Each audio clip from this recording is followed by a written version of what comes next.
majestically conical, and symmetrically perfect. Bicol's Mayon volcano has long been considered a national symbol. With our vision of bringing the balloon fiesta to different parts of the Philippines, the Bicolanos' request to hold one in their region was an interesting project. Following the spectacular show we had in New Clark City, Tarlac, was there room to hold another air show just a few months after? With a dramatic backdrop like this, we had to make it happen.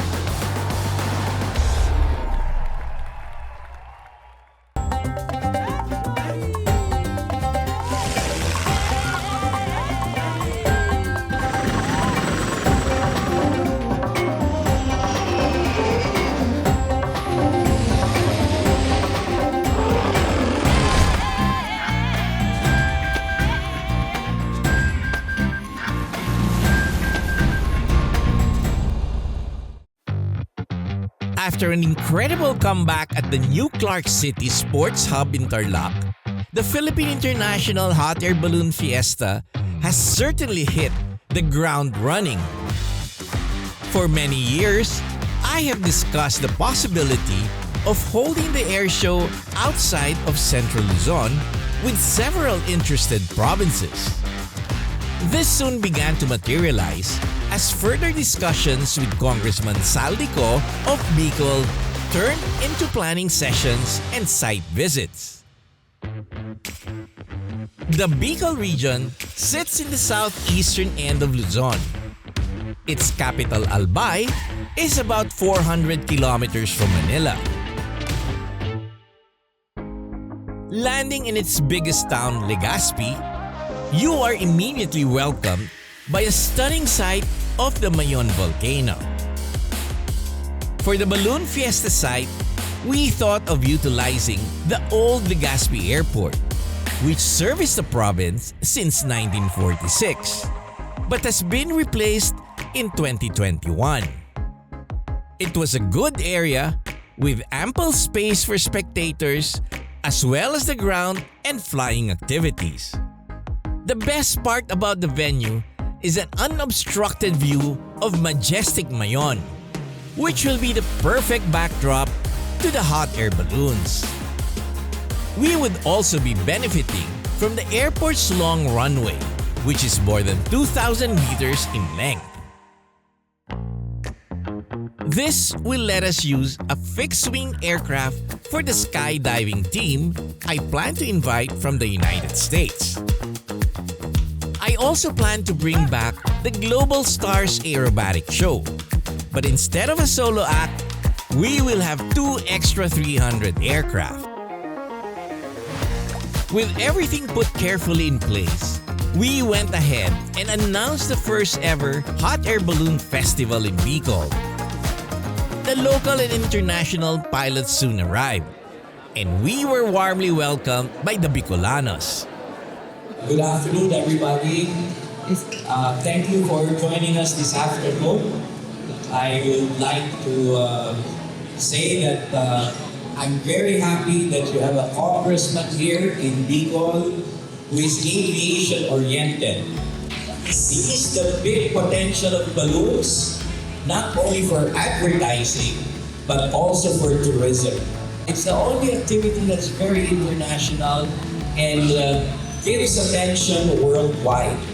And I'd like to also say that it's an activity, a weekend of everything that flies, that generates a lot of interest and inspiration to the youth to look forward to a better career. For the fiesta, we will have 7 round hot air balloons, 8 special-shaped balloons, civilian and military aircraft, paramotors from all over the Philippines, drone racing, a skydiving team from the United States, and a comeback performance for the Global Stars Aerobatic team. To give everyone a taste of Bicolano hospitality, I brought the pilots to Farm Plate, a farm and restaurant which also offers accommodation for a complete agritourism experience. Our guests were treated to traditional Filipino dishes and the best of Bicolano cuisine, which is known for using chili peppers and coconut milk. It seemed like they all got a kick out of the dinner served. As the dancing soon began, started by the lively locals, something our foreigner guests also could not resist. It was a fun way to begin the festivities, which will start the following day. The first day of the fiesta began with an early morning briefing.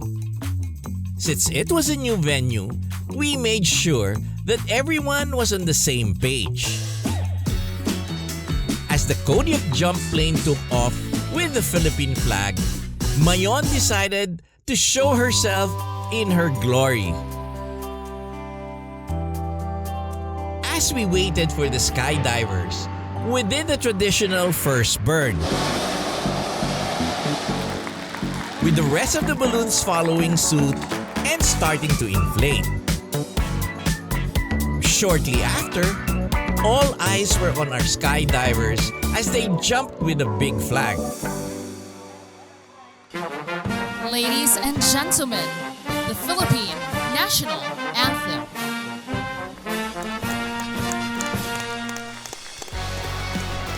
It's so nice to see the flag jump. It's the tradition in the Philippine International Hot Air Balloon Fiesta to start the program with the flag jump. And with that, a weekend of everything that flies is officially open.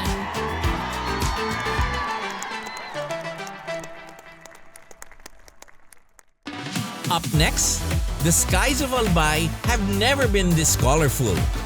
Stay tuned as we give you the highlights of the first ever balloon fiesta in the Bicol region.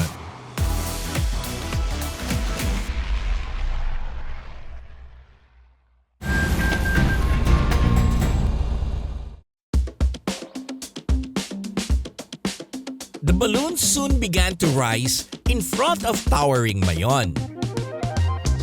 Festivity filled the air as the local community participated in the activity. It's the first time we're going to have the balloon fiesta here in Legazpi, and having the Mayon volcano as the backdrop of all this balloon is just breathtaking.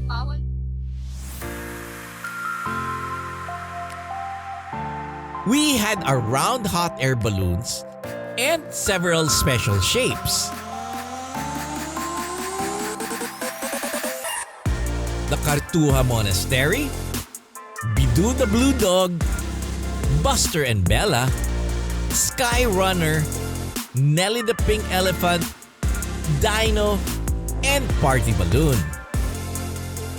Having all the balloons inflated all at one time makes me so happy because I can give smiles to everyone watching.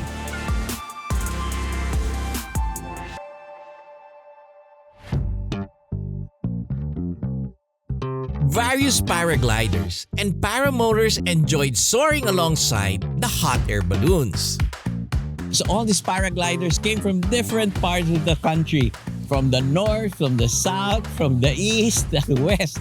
Everyone is having fun. We'll enjoy flying together and just talking about aviation. So is everybody having fun? Yes, sir! But, Of course! are you ready to fly? Yay! Okay, we want to see you fly! This is something I cannot do. I'm not strong enough to pull. Indeed, you need a lot of leg power to take off and land with a paramotor. Really, if you think about it, this is the best way to fly. However, I think I'm a little bit worried because my landing gear maybe needs overhauling. These enthusiastic pilots share the joy of powered paragliding by doing tandem rides with interested audiences. Meanwhile, I caught up with Captain Edison and the Kojak in between flying the skydiving team. So Edison, how was the skydiving activity? Yeah, it was fun. It was fun seeing them jump out of the airplane. I think all of them were very happy. Yeah, I think so too. What about the runway? Very safe for me. Long enough. And coming back, you were able to stop in almost just a few meters, huh? We have a stall airplane. Yeah. And you can see everyone that's coming. Yeah. It's the first time you've flown jumpers? Yeah, first time. Not so difficult. Not so difficult. Well, I'm happy that you're enjoying. You're enjoying the flying. You're enjoying the company. It's a fun weekend for the two of us.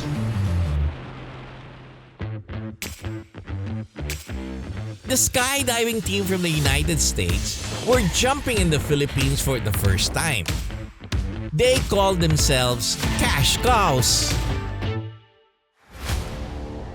Paramotor world record holder BJ Alexander with U.S. Army veteran Cash Cashmitter, Tyler Martin, and John Schwarder.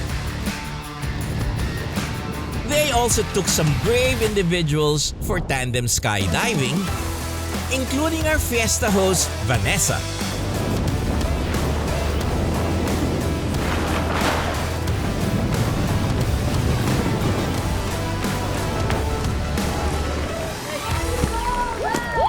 Yeah, Vanessa!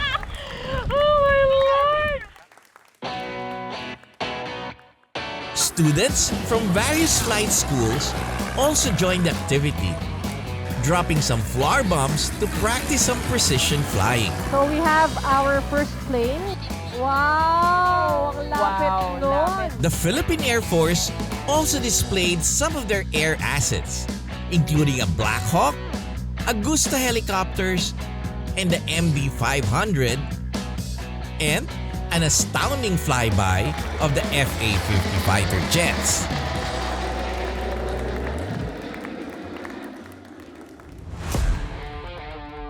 A part of the site was also dedicated to FPV drone racing. After hosting an FAI-sanctioned drone racing event a few months prior.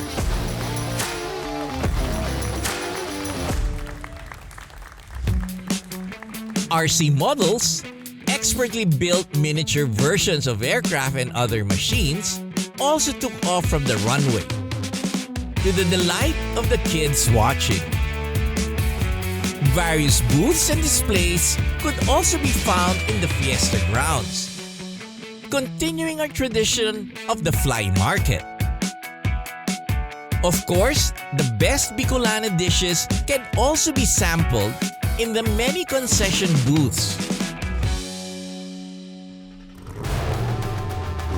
Another crowd favorite is the car drifting demonstration.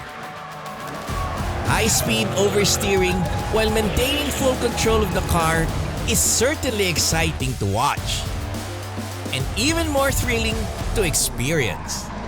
High horsepower. Look at this machine go.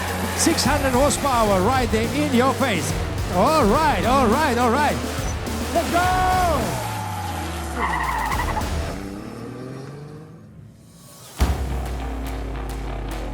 Speaking of thrills, everyone's eyes soon followed the two extra 300 aircraft as they taxied out of the runway.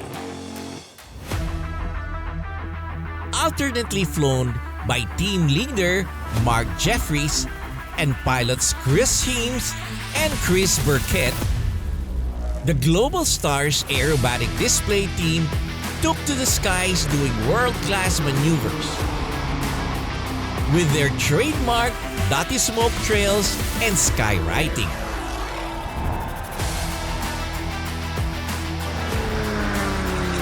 We could not ask for a more perfect scenery to set the show against. It was another first in the Philippine skies, and the Bicolanos got front row seats to this spectacular display.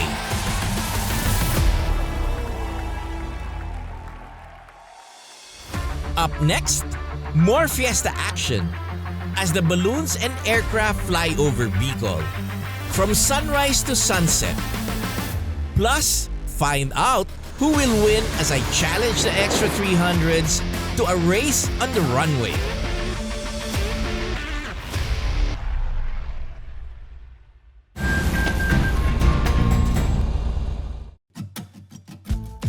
Each morning of the fiesta, Mayon revealed her beauty. A rare sighting of the world's most perfect cone-shaped volcano. This spectacular sight was made more festive by the presence of colorful hot air balloons inflating. Families and groups of friends were already walking around the grounds to see the amazing spectacle. So, Linas, what do you think about the activity here in Bicol? I think the festival is incredible. It's a world record. It's the first time you're seeing hot air balloons in this part of the country. It's unbelievable. The sky jumpers, the helicopters, it's just overwhelming. You get to see a lot of people. The people are spectacular. The crews are incredible. They work so hard and they're so passionate about what they're doing. There's a lot of things to do. If you're not here, you will not know what to talk about when Monday comes around. I'm glad the balloon pilots who participate in the fiesta echo the same sentiment, that they continue to come back each year. The balloons soon went up, giving both pilots and spectators a stunning vista. Thankfully, the general wind direction took the balloons inland, avoiding the nearby water. The good thing about landing hot air balloons in the Philippines is meeting the local people who are always curious and very friendly. Yeah, the flight is very good. Today is more calm wind from the airport from here. Landing this spot is good. The ocean is beautiful. The volcano is magnificent. As the chase crew brought everyone back after each flight, the pilots had some time to explore and see a bit of the province.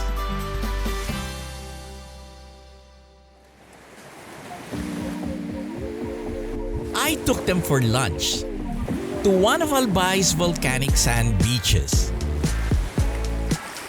It was a good time to take it slow, catch up with each other, and enjoy the tranquil beauty of Bicol.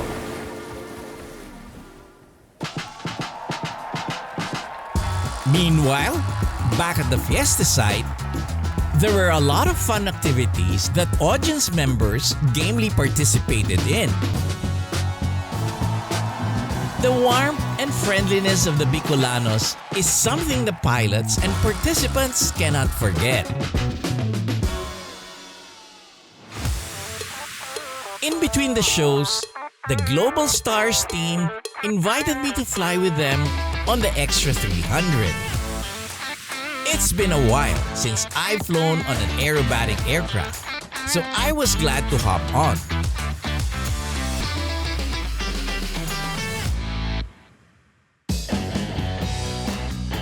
I flew with Mark on board the two-seat aircraft.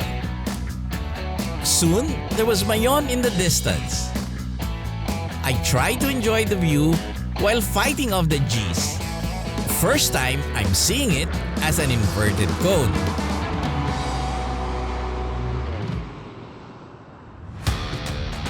Energized by that aerobatic exercise, I thought I'd challenge the Extra 300 to a race on the runway, and I had the perfect contender. The all-electric Porsche Taycan was here to shake things up.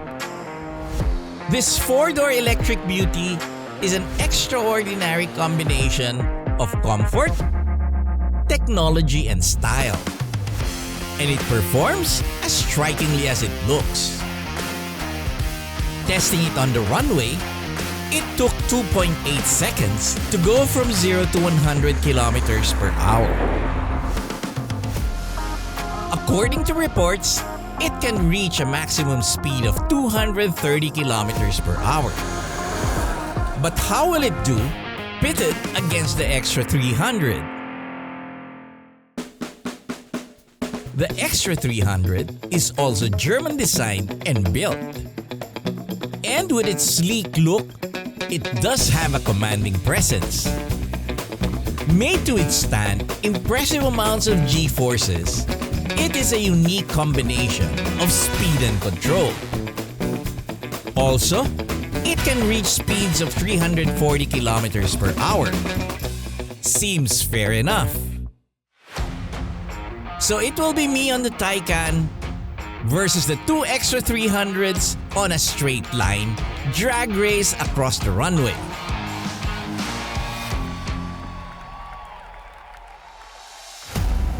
The two Extras took off and went for a head start.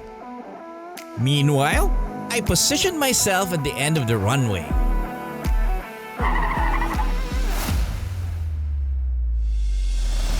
Going for the low pass, they raced either side of the Taycan as I floored the accelerator. Nothing could be more thrilling than seeing two aircraft inching past you as you drive. We went for a few laps, and I can't tell which of us was having more fun. The Porsche was blinding quick, with an unbelievable amount of grip. Meanwhile, the two Extras could not stay put on the ground, so they peeled off and went for their aerobatic maneuvers. It was an incredible finish that we all felt like we all won the race.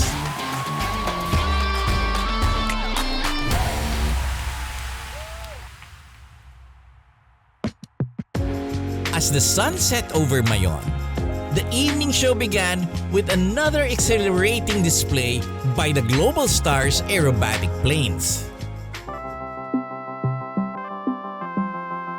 And this time, they lit the skies with glittering streams of pyrotechnics from their aircraft's wingtips.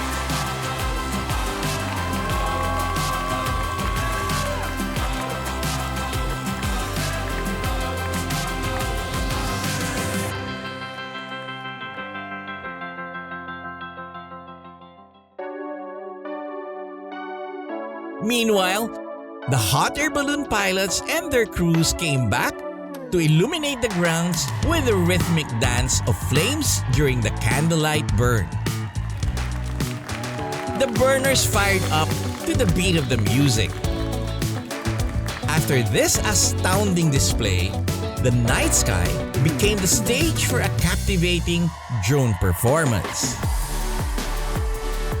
The illuminated drones showcased a special tribute to the beauty of Bicol, dazzling everyone with their performance. For a grand finale, each day ended with a magnificent fireworks display that lit up the sky with colors, leaving everyone with smiles on their faces.